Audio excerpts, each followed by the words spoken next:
Magha Puja Series 2. The fruit of paying homage to the Lord Buddha with lanterns.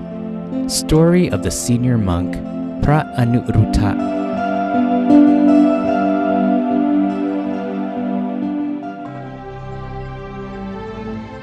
The fruits of worshipping the Lord Buddha with lanterns are innumerable and include celestial wealth, human wealth, and the most important wealth of all, Nibbana. Everyone should practice such worship. The merit accumulated in such a manner will cause one's life to prosper, like the brightness of the lanterns. When one is reborn in the celestial realm, one's celestial eye will be more potent than that of any celestial being. Should one become a Buddhist monk, the merit will cause one to quickly realize the Dhamma, which results in the attainment of the celestial eye, as in the story about Phra Anuruddha, who was the most excellent in the area of the celestial eye. During the time of the Lord Patumuttara Buddha, Phra Anuruddha was a very wealthy man from a prominent family. One day he attended the Dhamma sermon given by the Lord Patumuttara Buddha. At the end of the sermon, the Lord Buddha honored one particular Arahat as being the most excellent in the area of celestial eye.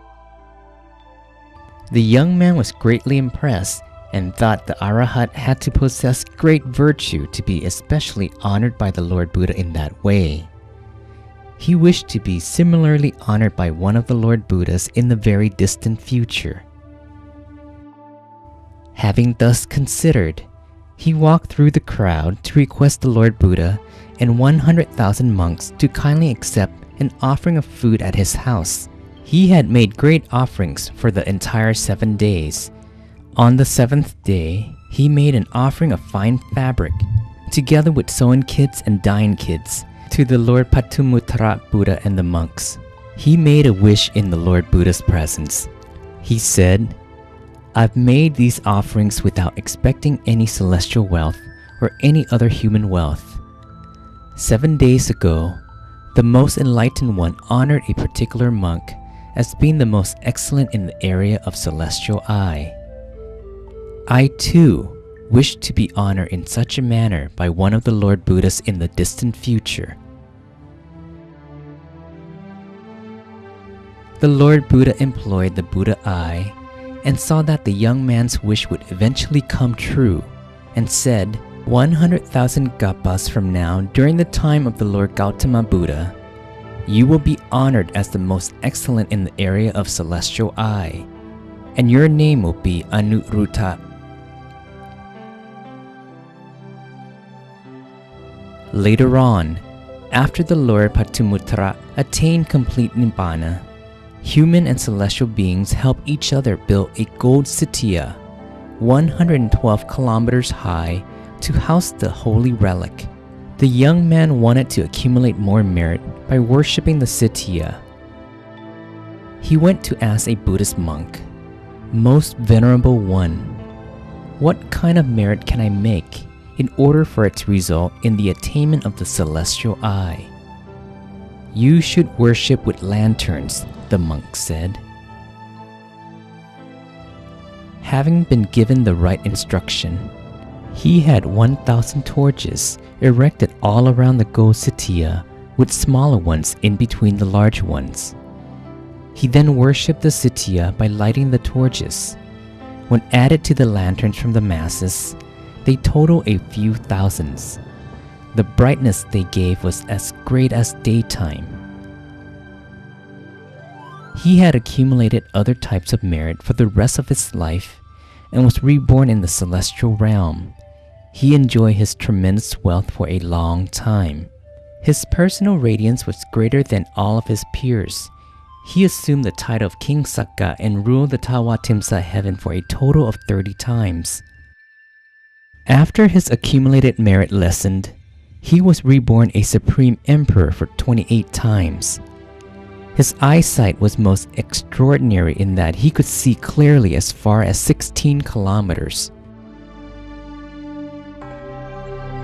When the Lord Gatsapa Buddha attained complete Nibbana, the masses helped build a sitya to house the holy relic.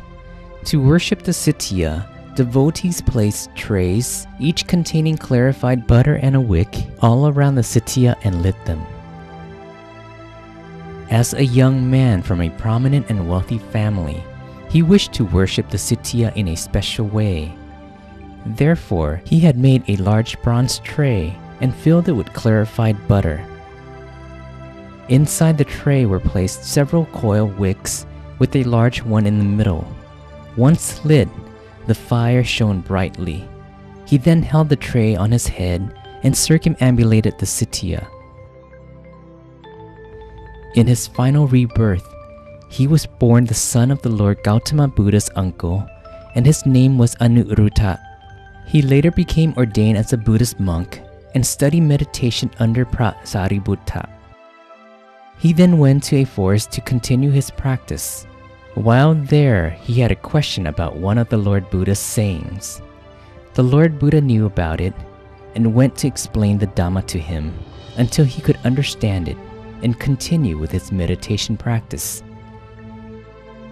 After the Lord Buddha's departure, he was able to attain arahatship as well as other supernormal powers, namely the fourfold discrimination and the sixfold higher knowledge.